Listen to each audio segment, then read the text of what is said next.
Ahoy, mateys! Meet Frank Rocky Fiegel, the real Popeye. Ahoy there, me hearties! Gather round and listen closely as we set sail on a grand adventure, exploring the high seas of history and the legend of Popeye the Sailor Man. This tale is not just about a cartoon character, but about a real-life sailor whose life was as colorful and adventurous as any animated story. So, tighten your grip on the ropes and prepare for a journey back in time. But before we delve into the world of spinach-fueled strength, we must first meet the man who inspired it all, the one and only Frank Rocky Fiegel. His story is one of grit, determination, and a love for the sea that knew no bounds. Born in the salty air of Poland in 1868, Fiegel was a man of the sea through and through. From a young age he was drawn to the ocean, its vastness calling to him like a siren's song. The sea was in his blood, and it wasn't long before he found himself aboard ships, learning the ways of the sailors and embracing the life of adventure. He crossed the Atlantic and landed in the bustling port of Chicago, where he quickly earned a reputation as a tough-as-nails sailor. The port was a melting pot of cultures and characters, and Fiegel stood out among them. His strength and resilience were unmatched, and he became a well-known figure in the dockyards. With a physique hardened by years of hauling ropes and battling storms, Fiegel was known for his incredible strength. His muscles were like iron, forged by the relentless work of a sailor's life. Every line on his face told a story of battles fought and won, both against the elements and in the rough-and-tumble world of the docks. His love for a good brawl, usually winning with just one eye, was legendary. Fiegel was not one to back down from a fight, and his one-eyed squint became a trademark of his fierce persona. It was said that he could take on any challenger and come out on top, his determination and strength making him a formidable opponent. And then, there was his pipe that seemed permanently attached to his lip. Whether he was working on the ship or relaxing at the dock, that pipe was always there, a symbol of his rugged individuality. The smoke from his pipe was as much a part of his image as his squint and his muscles. Little did he know that his life and likeness would soon inspire one of the most iconic cartoon characters of all time. The creator of Popeye saw something in him that he wanted to capture in his character, the strength, the determination, and the heart of a true sailor. And so, Popeye the Sailor Man was born, a character that would go on to become a beloved icon around the world. Popeye's adventures, his love for spinach, and his never-give-up attitude were all inspired by Fiegel's life. The cartoon brought joy to millions, and it was an honor to know that his story had touched so many. Even though he never sought fame, it found him in the most unexpected way. Now let's talk about food, or rather the lack thereof. Life aboard a ship in the late 19th and early 20th centuries was no luxury cruise. Sailors endured cramped quarters, treacherous weather, and a monotonous diet that would make even the most adventurous eater think twice. Fresh fruits and vegetables were a rare luxury, available only at the beginning of long voyages, and disappearing quickly as the ship sailed further from land. Instead, we relied on a diet of preserved foods designed to withstand the test of time and the harsh conditions at sea. This meant a steady diet of hardtack, salt pork, dried peas, and if we were lucky, a bit of cheese or butter.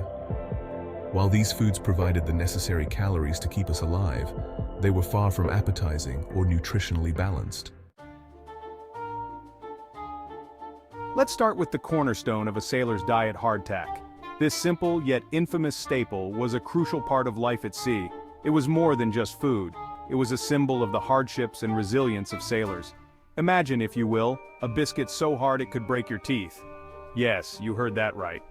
Hardtack was notorious for its rock-like texture. Sailors often joked that it was easier to carve your name into it than to take a bite, and so bland it could suck the moisture from your very soul.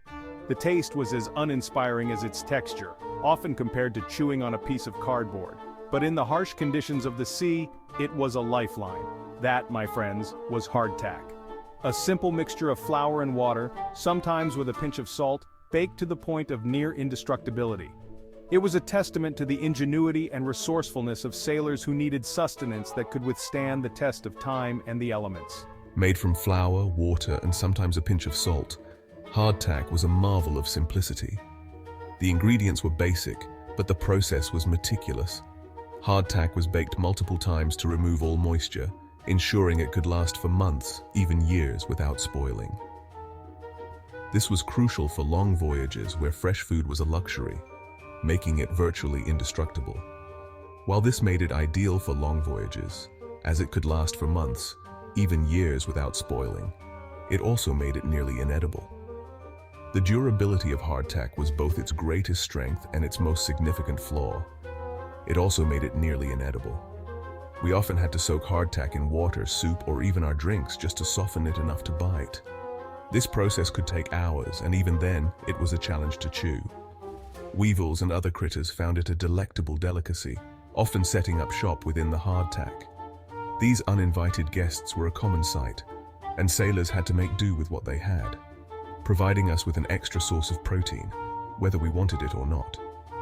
The presence of weevils was so common that sailors developed a nonchalant attitude towards them.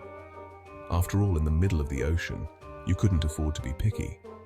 The hardtack, with its unyielding texture and unwelcome inhabitants, was a stark reminder of the harsh realities of life at sea. Yet it was also a symbol of the sailor's resilience and ability to adapt to the most challenging conditions. Salt pork and dried peas, a sailor's culinary delights or not?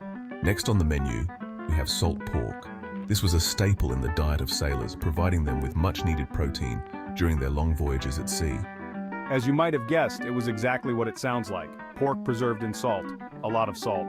The preservation process involved heavily salting the pork to ensure it wouldn't spoil during the months-long journeys. While effective in preventing spoilage, the sheer amount of salt made it a challenge to palate. Imagine biting into a piece of meat that was so salty, it felt like you were eating a chunk of the ocean itself. Sailors often joked that they could feel their arteries hardening with every bite. The saltiness was so intense that it would make their mouths pucker and their eyes water. And then there were the dried peas. These were another essential part of the sailor's diet, providing a much-needed source of fiber. These little nuggets of starch were one of the few sources of fiber available to sailors. They were crucial in preventing scurvy and other nutritional deficiencies. But don't let their humble appearance fool you. They were rock hard and required hours of soaking before they were even remotely edible. The process of preparing these peas was labor-intensive, often involving soaking them overnight and then boiling them for hours. One can only imagine the, shall we say, musical side effects of a diet heavy in dried peas aboard a ship with limited ventilation. The combination of salt pork and dried peas created a unique culinary experience that was both challenging and essential for survival at sea. Cooking on a ship was no easy task. The constant motion of the waves made it difficult to keep pots and pans steady, and the limited cooking facilities meant that meals were often simple and repetitive. Despite the challenges, mealtime was an important part of a sailor's day.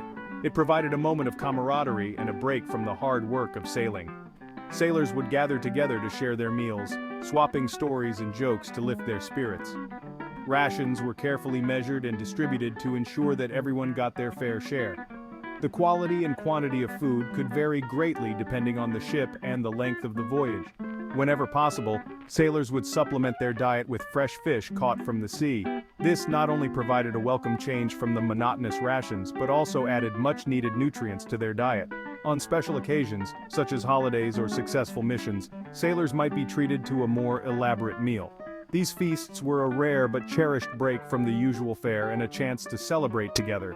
These moments of celebration were vital for maintaining morale and fostering a sense of community among the crew. They reminded the sailors of the joys of life and the importance of their shared journey.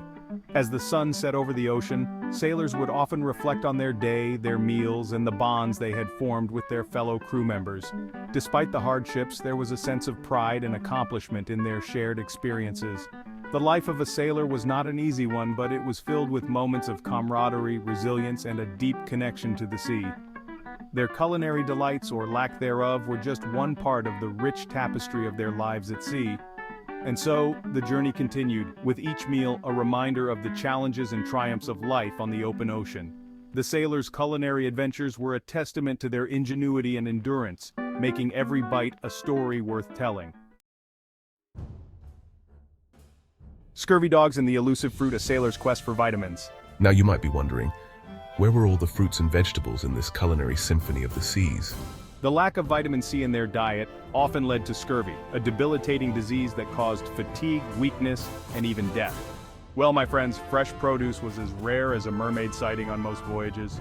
Citrus fruits like lemons and limes were known to prevent scurvy, but they were difficult to store and transport.